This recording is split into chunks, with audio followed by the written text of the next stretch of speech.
I got triggered, but I didn't handle it in the way you might imagine. Freestyle Friday is about bringing you my unique experiences from the week and how I handled it. After all, what's the point of this podcast if I don't tell you a little bit of the dirt on myself and practice what I preach and preach what I practice? Welcome to the What's Eating You podcast. I'm your host, Stephanie, and I'm a psychologist, published author, and public speaker here to educate and validate. Enjoy the show. Welcome back. I'm excited to have you here on a Friday, or maybe you're listening to this on another day. It really doesn't matter. But guess what? I was actually dysregulated when I recorded this, and I was like, oh, this will be great information to share. And then guess what? The podcast episode didn't actually save properly. So here I am again recording the second time round. And if you're listening to this, it successfully made it across the line. And if you're not listening to it, then I guess it didn't, but you'll never know. So if you're new here, welcome. I'm so glad that you chose to be here out of all the things you could have done today, and you're going to benefit from this. So what actually happened? Yesterday, we went to the shops. We went to Pacific Fair, and there was this cute new cafe, and I absolutely loved the concept. All of the profits actually go to charity. So it was a charity themed run cafe where they help the homeless. Absolutely love it. Got amongst it, grabbed our coffee, had a long chat with the barista, with the people there, understanding more about the concept, and it was super nice. So if you've been following me on Instagram, you've probably recognized I have moved a lot. So what happened was our lease was up in our long-term place, and I just don't want to be tied down to a long lease anymore. I just want to be flexible with where I live. I want to travel. I want to go away. I've got retreats coming up. So we've just been looking for something a little bit more flexible in that type of a way. And it's just led to a few temporary places before we moved into something a bit more stable. And now we're in our new house. We moved in on Tuesday, 2 days ago. If you're listening to this, it's April 10th right now when I'm recording, but we moved in April 9th, actually the Monday night. Anyways, doesn't matter, a couple of days ago. So been busy moving and haven't been in routine and all of that jazz, but I'm generally pretty good at that. I'm generally pretty good if my life isn't routine, because it hardly ever is. I'm pretty good at maintaining a consistent eating schedule. I'm good at maintaining an exercise schedule. I don't let that go. I'm not one of those people who's like, oh, well, I'm moving house, so I'm just not going to exercise. Or I'm moving house, so I'm just going to get takeout every day. Not that that's a bad thing, and in many cases it's necessary, but one thing I preach is being imperfectly consistent. So what that means is, yes, while I haven't gone for as many walks as I'd like, I've still been exercising a few times a week, whilst my eating hasn't been as on target as I'd want it to be. I'm still eating regularly.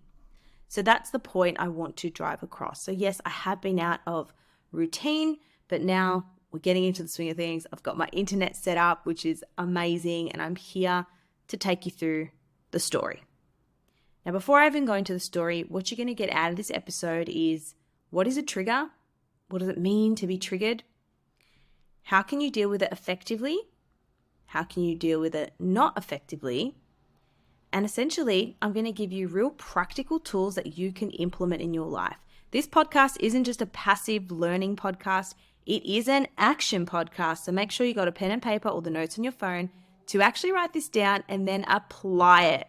So the next time you get triggered, you get emotionally upset, you feel an overwhelming sensation, anger, anxiety, defeat, being irate, whatever the strong emotion is, that's what being triggered means. It means when you feel a really strong emotion, you're going to do these 3 steps, and it's going to potentially change your life. So let's get into it. So yesterday I got up and we took a rest day from the gym. Amazing. Normally I would also just go for a walk because I know that getting out and getting sunlight within the first 30 minutes of waking up is really good. I love to delay my caffeine because I know that just helps with my energy stores. And that is the things I prefer, but it's not a full strict routine. It's not something I'll say, things I do every single morning. It's just preferences. But yesterday wasn't like that. We got up, me and my partner had coffee together, and we said, okay, where are we going to start? It was so overwhelming. There were things everywhere in the house. I didn't know where to start in the kitchen. I didn't know where to start in the study. And we were both just a bit overwhelmed and flustered with it. What I think we could have done a little bit better is probably just had gone for a walk, because a walk is our thing to do. It helps us. We talk about it, we plan about it, and we also get outside, and vitamin D is the best thing you can get first thing in the morning. But we didn't. We just had a coffee, sat there, and it also starts you for the day, because when you're outside and you're getting your movement, you're boosting your serotonin, you're boosting your dopamine, and you're just setting yourself up for success. And this doesn't have to be strenuous exercise. The biggest misconception people have is they need to start a program. They need to follow a gym program. They need to follow a training system. They have to go do F45. They have to go do a class. And those things are great and important, but it can sometimes come at the cost of you getting out and doing a 5-minute walk. 5 minutes. 5 minutes a day, that'll add up. 35 minutes a week. It'll drastically improve your mental health. So that's something I've also got to remember. And the other thing is, since our dog passed away, we just haven't been walking as much. So not that that's an excuse or a reason, but it just was a reason to get out. So that's the first thing. So we didn't really have a plan. We didn't really know where we were starting, didn't know where we were going. And one thing I've noticed that really helps me thrive is planning my day the night before. So communicating with my partner and saying, are we training tomorrow? What time are we training? When I don't, I feel really lost. And it's fine, I go with it, but it's just not as enjoyable. So we went to get our internet from the shops, and we stopped by this coffee shop. We said, let's get a coffee together. Yeah, that'd be really cool. He was busy, he had a busy day, but said, yeah, let's stop. And it was so cute. He had his arm around me. He was kissing my head. We were just vibing this little coffee shop and just chatting, and it was nice. At the same time, I was dealing with a bit of a work. It wasn't an issue. It was just a situation. So I was dealing with a work situation, and something I've learned about myself based on previous businesses and experiences is sometimes it is really hard to trust that people will be reliable, because it's the truth. When you're in business, not everyone has the same values, goals, determination, and hard work as you. And this applies for you if you're in the corporate world, if you're in a workplace. Not everyone is going to work as you are. And this can cause frustration, this can cause overwhelm. But the most important thing I've learned is just take matters into your own hands where possible. And sometimes you do need to step in as a leader. And I've done a really great job. I have such an amazing team now. I fully trust everyone. They are so reliable. They are amazing. But sometimes there's old schemers from the past where I've had different types of businesses, and I was much younger and my staff were much younger. There was just some challenges that I dealt with and probably didn't deal with them in the right way. So now when a challenge comes up, sometimes I can step in a bit too quickly to resolve it without letting it go and seeing what happens. So yeah, long story short, had a little work sitch I was dealing with, and then we sat down and we started sipping our coffee. Now, as we ordered the coffee, we had to confirm the order a few times. I think the girl taking the order was new, and I always get an almond latte. I am sensitive to dairy. It does make me a little bit sick when I have it in big doses.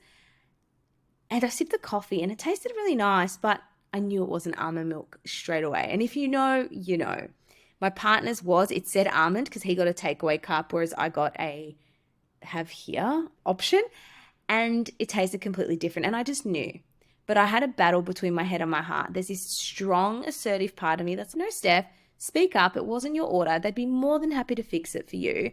Just say something. And then there's this part of me where it's like, it's not a big deal. Let it go. It doesn't matter. Not everything in life's going to be perfect. Your coffee order's not always going to be perfect. But when it comes to food and beverages, I always just want that experience to be optimal. I'm not sure if you can relate to this, but there's nothing worse than having a bad experience when it comes to food. And I know this might sound very privileged and all of that, and I know that not every meal is going to be amazing and you just got to get used to that, but it was just this particular moment. I was really excited for my almond milk latte. So I sat on it, I thought, and then I felt bad because I'm like, oh, it's for charity. Oh, should I complain? Should I say something? And then I just did, because that's just who I am. And I said, excuse me, can I just check, is this almond milk? And he said, yeah, it is. It is, 100%. And he showed me the box and he was pointing to it. It's like, it's this almond milk.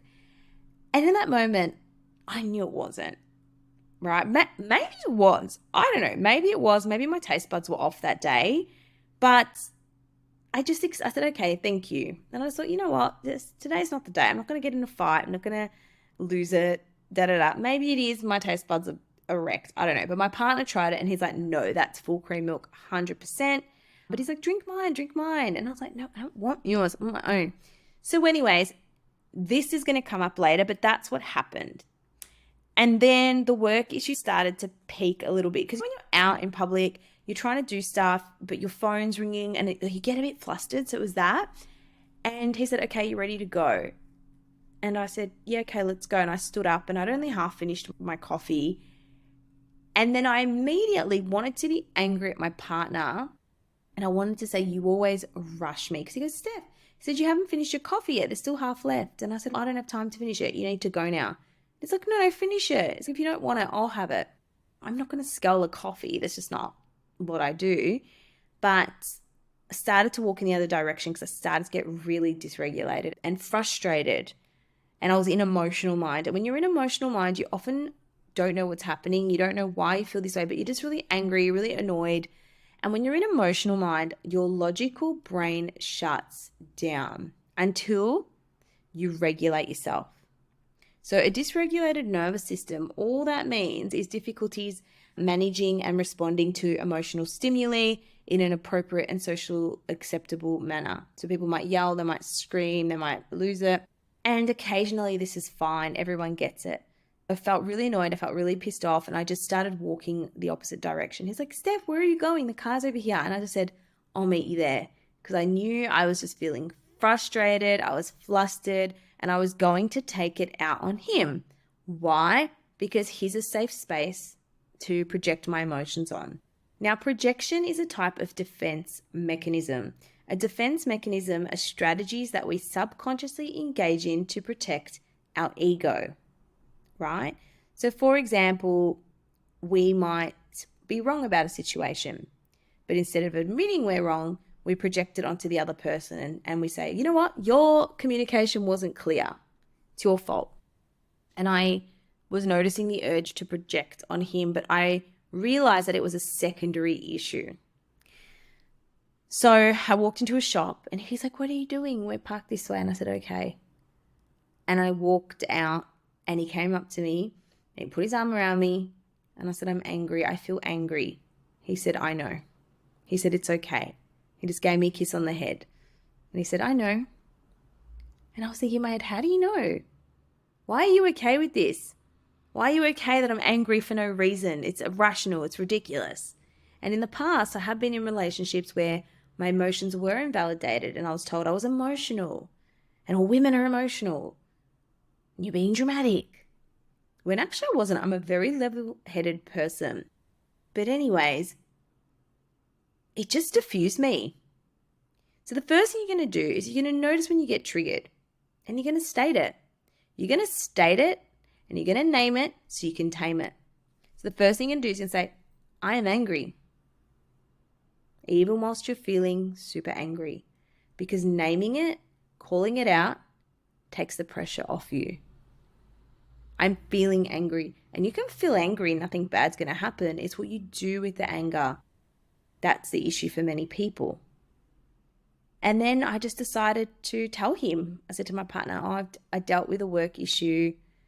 I probably didn't deal with it in the most effective manner. And I'm secretly annoyed that coffee wasn't the coffee I ordered. He said, I know, it definitely wasn't. Definitely wasn't an almond latte. And he just was supporting me. And I said, I know it's not a big deal, but it was just an experience I was really looking forward to. Like, it's not the coffee I care about. And I know that this sounds so trivial, and we know on the outside it's trivial and it's small in conjunction to the big scheme of life and seriousness of issues, but it can teach you a valuable lesson. So even if trivial things are bothering you, I want you to go to step number 2. So step number 1 is name it so you can tame it. Just say it out loud. I am angry. I'm frustrated. I'm anxious. And 2 is, I want you to say in a nice, soft, calm voice, what is this really about? Without judgment, without fear,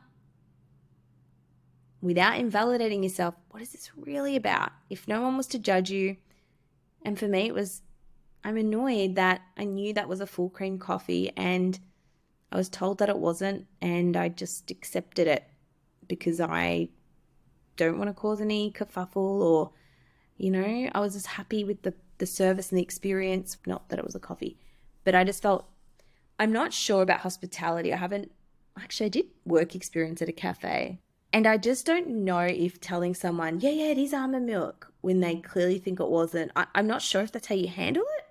I don't know. And it's not like he was gaslighting me. Maybe it was, but the point of the story is maybe a different approach might have been different. So anyways, and look, I could have just asked for a new one if I really wanted to, but to be honest, it wasn't a big deal. But it was. And then I said, that's what it's about. And I thought back, I'm like, why is this bothering me? What is this really about, Steph? What is this really about? And it's really about having an expectation when you really want something, when you plan in your head how it's going to go down, you plan in your head how it's going to taste. And when those expectations don't get met, it's normal to feel disappointment. It's okay to feel disappointment. What does this stem back to? Have you felt this way before? Maybe I felt like my needs weren't taken seriously. Maybe I felt like no one cared in that moment. And I know this sounds far-fetched, but remember, we just ask without judgment, what is going on for me? And for me, I do have a core belief. It's pretty good now. I manage it pretty well, but everyone has a core belief. So core belief is a thought or a belief that keeps coming up, right? Such as, I'm not good enough, I'm not worthy, I'm unlovable, I'm defective. Now, if you have these beliefs, you're not unique, you're not special. They are universal beliefs. They're core beliefs, because when you start to unpack your thoughts, which I do in all my programs, you'll notice they all come down to the same thing. It's not the fact that you put your pants on and they felt tight. It's the core belief that if I'm at a bigger size, I'm unlovable. It's not the fact that, I look disgusting in these clothes. It's the fact that if I don't look good in clothes, I may never find love, and therefore I'm defective, right? It's always a layer deep. So to come back to the incidents, I asked, what is this really about? And then the third thing you're going to do is say, okay, what is the most effective way to manage this? Once you're calm, you can't do this technique if you are irate and if you are angry. So for me, I walked it out, I expressed it, and then I got in the car and I just unpacked it. And one thing I'm really good at, probably too good at, is taking responsibility as a leader. Whatever happens in my business, I never blame my staff, ever. I say, what is it that I did that led to this or caused this to happen? How could I have been better? How could my approach been better? Because that's what a good leader does. A bad leader blames their staff. Your staff at the end of the day are often a reflection. And I do understand there are people who aren't suited to jobs and maybe they're just taking the piss or whatever, but my life has changed when I took responsibility and said, how can I make this better next time? Right? So I said to my partner, look, the reason I jumped in and tried to solve this problem is because in the past, people have been unreliable. So I just want to take matters into my own hands, but that's actually against our systems and procedures. Okay. But then what it led me to realize was, what is my system and procedure in this business when it comes to this issue? So I'm super grateful for issues that happen in my business because it leads me to improve my systems and processes. So just remember this, if you go through a bad moment, if you're losing it because someone cut you off in the car and you're so judgmental about how angry you get, just remember this. This is going to help you improve your systems. And this could be your own system for self-regulation. This could be a business system. This could be a relationship system. But your systems in life determine your success. So I unpacked it with my partner And then I unpacked it as well with my staff member. And I said, hey, I'm really sorry. I probably should have handled this a bit differently. This is the reason I did handle it this way. But moving forward, let's just have a bit more communication. Let's pick up the phone. That's it. And it was fine. It was fine at the end of the day. But all it comes down to for me is I just really don't want to disappoint people. I want to give people the ultimate service. I want to give people the ultimate experience in my online business. And if something gets in the way of that, it can be a bit overwhelming. I said, next time, this is what I'm going to do. This is how I'm going to improve my system. And I just go completely through a logical business mind. But you can't do that when you're dysregulated. You need a physical strategy to regulate your nervous system, such as breathing, walking, movement. And then I felt better. And I said, Steph, the day's not over. You know what? You may not have won the morning, but you can win the evening. What are you thinking to yourself today that's not helping you? And I had a lot of unhelpful beliefs. I'm out of routine. I could have woken up earlier. I could have been more organized with the house. I should have just focused on unpacking. I could have gone for a walk. My brain that day was engaging in an unhelpful thinking trap called mental filtering, where you filter out all the good stuff you did and just filter the bad. I unpacked my house in one day. That's pretty amazing. So I said, Stephanie, you teach people how to rewire their thoughts. Are your thoughts today serving you? No, they're not. Okay, what are we going to think instead? We're going to focus on what you did do today. You went and got the internet. You didn't lose your stuff, your crap at your partner. Because I wanted to lose it at him and say, you never allow me to finish my coffee. You are always rushing me. And one thing I've worked on over the years is my all or nothing thinking and projecting that onto others. You always do this, you never do this. And my partner brought it up and said, when you talk like that, it really affects me. So I didn't do that, so I'm proud. Go me.